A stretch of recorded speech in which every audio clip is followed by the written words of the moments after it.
Kenapa Merah Putih All for One tetap bisa tayang di bioskop meski dihujat? Ketika film animasi Merah Putih All for One dirilis di bioskop Indonesia, publik langsung heboh. Bukannya dipuji sebagai karya animasi nasional yang membanggakan, film ini justru banjir hujatan dari netizen, animator, hingga sutradara besar. Alasannya sederhana, kualitas animasinya dianggap jauh di bawah standar layar lebar. Banyak yang menilai film ini lebih cocok ditayangkan di YouTube sebagai proyek amatir anak sekolah ketimbang masuk jaringan bioskop nasional. Namun, pertanyaannya, kenapa film ini bisa tetap tayang meski terbatas, padahal kualitasnya dianggap sangat tidak layak? Untuk menjawabnya, kita perlu membedah, mulai dari teknis pembuatan film, fungsi software yang digunakan, proses kurasi dan sensor di Indonesia, hingga perbandingannya dengan alur kurasi film di luar negeri. iClone dan kualitas produksi film. Salah satu alasan utama film ini dipandang rendah adalah karena dibuat dengan software bernama iClone. Secara teknis, iClone bukan software standar industri film panjang. Software ini lebih sering dipakai oleh individu, YouTuber, atau kreator kecil yang ingin membuat animasi karakter dengan cepat tanpa perlu keahlian modeling mendalam. Hal ini karena iClone sudah menyediakan banyak pre-made assets, mulai dari karakter, pakaian, properti, hingga lingkungan 3D yang bisa langsung dipakai atau dibeli di marketplace. Artinya, animator tidak harus membangun dunia 3D dari nol seperti ketika menggunakan Blender, Maya, atau Houdini. Dalam konteks profesional, iClone biasanya dipakai hanya untuk pre-visualization. Preface adalah tahap di mana sutradara atau tim kreatif membuat sketsa kasar versi 3D dari film yang akan diproduksi. Misalnya, sebelum sebuah film aksi atau animasi mahal dibuat dengan CGI kelas atas, tim akan membuat versi kasar di iClone untuk memperlihatkan blocking kamera, tempo adegan, atau pergerakan karakter. Jadi, iClone lebih tepat diposisikan sebagai alat bantu dalam pipeline besar, bukan sebagai mesin utama untuk membuat film bioskop. Oleh karena itu, ketika ada film panjang yang sepenuhnya dibuat dengan iClone lalu masuk bioskop, wajar jika publik menilai hasilnya terasa amatiran. Banyak animator berpendapat bahwa kualitas animasi iClone di layar lebar seakan sama saja dengan proyek tugas akhir atau mini-series pelajar di YouTube. Bahkan sutradara Hanung Bramantyo sempat berkomentar bahwa film ini tidak layak tayang. Karena menurut standar profesional, layar bioskop menuntut kualitas teknis jauh lebih tinggi dari sekadar animasi real-time berbasis asset library. Proses kurasi film di Indonesia, LSF dan bioskop. Lalu kenapa film dengan kualitas seperti itu tetap bisa tayang di bioskop? Jawabannya ada pada regulasi film Indonesia. Berdasarkan UU Nomor 33 Tahun 2009 tentang perfilman, setiap film yang ingin tayang publik wajib melewati lembaga sensor film LSF. Tugas LSF adalah menyensor isi film. Apakah ada kekerasan berlebihan, pornografi, ujaran kebencian, sara, atau konten yang dianggap berbahaya. Artinya, LSF hanya menilai isi, bukan kualitas teknis. Jadi, meskipun animasi terlihat kaku dan lighting seadanya, selama isinya tidak melanggar aturan, film tetap bisa dapat surat tanda lulus sensor, STLS. Setelah mendapat STLS, produser bekerja sama dengan distributor untuk menawarkan film ke jaringan bioskop. Di sini, bioskop punya hak menolak atau menerima. Namun, keputusan bioskop umumnya bukan karena kualitas seni, melainkan faktor komersial. Jika bioskop merasa ada alasan finansial atau politis untuk menayangkan film, misalnya karena tema nasionalisme atau dukungan sponsor tertentu, maka slot tayang bisa diberikan, walaupun filmnya dihujat habis-habisan. Inilah yang terjadi pada Merah Putih All for One. Film bertema patriotik ini membawa pesan nasionalisme yang sering mendapat perhatian khusus. Secara hukum, film tersebut sah tayang karena lulus sensor. Secara bisnis, mungkin ada pertimbangan bahwa film ini akan menarik rasa penasaran publik, bahkan sekadar sebagai tontonan kontroversial. Jadi meski terbatas, bioskop tetap memutarnya.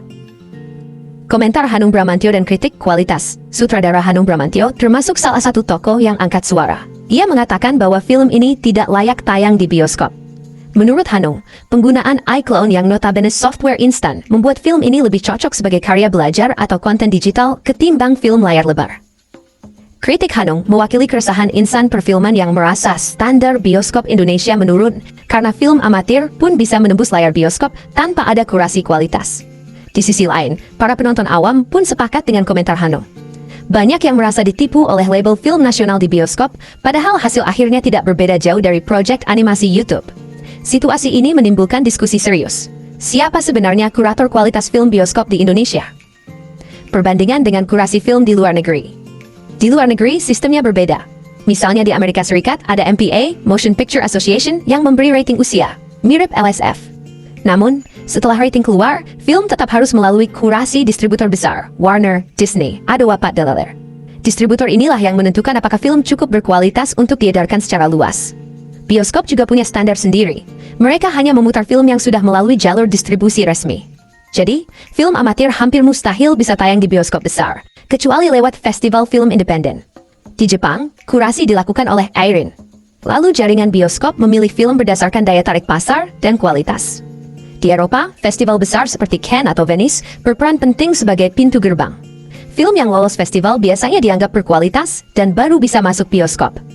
Jadi di luar negeri ada filter ganda, sensor isi plus kurasi kualitas. Sementara di Indonesia, filter kualitas hampir tidak ada. Begitu film lulus sensor dan produser punya jalur distribusi, bioskop bisa langsung menayangkan. Itulah sebabnya film seperti Merah Putih All for One, yang animasinya setara proyek sekolah, bisa tembus bioskop. Sesuatu yang hampir tidak mungkin terjadi di Hollywood, Jepang, atau Eropa. Kesimpulan. Mengapa Merah Putih All for One bisa tetap tayang meski dihujat? Karena di Indonesia, alur izin tayang tidak menilai kualitas teknis. LSF hanya mengawasi isi, bioskop hanya mempertimbangkan faktor bisnis. Dan tidak ada lembaga resmi yang bertugas sebagai kurator kualitas artistik.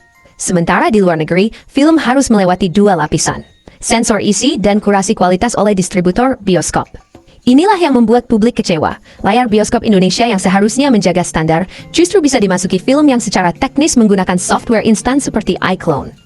Pada akhirnya, tayangnya film ini membuka diskusi lebih besar tentang siapa yang seharusnya bertanggung jawab menjaga kualitas layar bioskop nasional. Bagaimana mencegah film dengan kualitas amatir masuk bioskop nasional? Kasus tayangnya Merah Putih All for One di jaringan bioskop nasional, meski menuai banyak hujatan, membuka pertanyaan besar. Bagaimana sebenarnya standar kualitas film di Indonesia dijaga? Selama ini pintu masuk bioskop hanya bergantung pada kelulusan sensor dari LSF yang fokus pada isi, bukan kualitas teknis atau artistik. Sementara itu, jaringan bioskop sendiri tidak memiliki kurator resmi untuk menilai apakah sebuah film pantas disebut sebagai film layar lebar. Akibatnya, film dengan kualitas teknis yang setara tugas akhir mahasiswa atau proyek YouTube pun bisa menembus layar lebar selama ada surat lolos sensor dan jalur distribusi. Untuk memperbaiki keadaan ini, Indonesia perlu memikirkan sistem kurasi baru yang bisa menjaga martabat bioskop nasional. 1. Pembaruan peran LSF. LSF saat ini hanya bertugas memotong atau melarang film yang berisi konten terlarang seperti pornografi, kekerasan ekstrem, atau ujaran kebencian. Lembaga ini tidak punya kewenangan menilai standar teknis, artistik, atau kelayakan estetika sebuah film. Salah satu solusi yang bisa dipertimbangkan adalah memperluas mandat LSF atau membentuk lembaga baru yang khusus menilai kualitas teknis minimum sebuah film.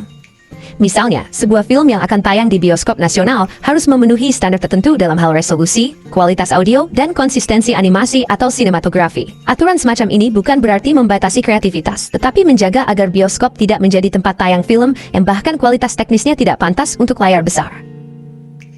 2. Kurasi oleh jaringan bioskop. Selain peran LSF, jaringan bioskop juga perlu mengambil tanggung jawab sebagai kurator. Di banyak negara maju, bioskop tidak sembarangan menerima film hanya karena sudah punya izin sensor. Distributor dan jaringan bioskop biasanya punya tim programming yang menyeleksi film berdasarkan kualitas, daya tarik, dan kesesuaian pasar.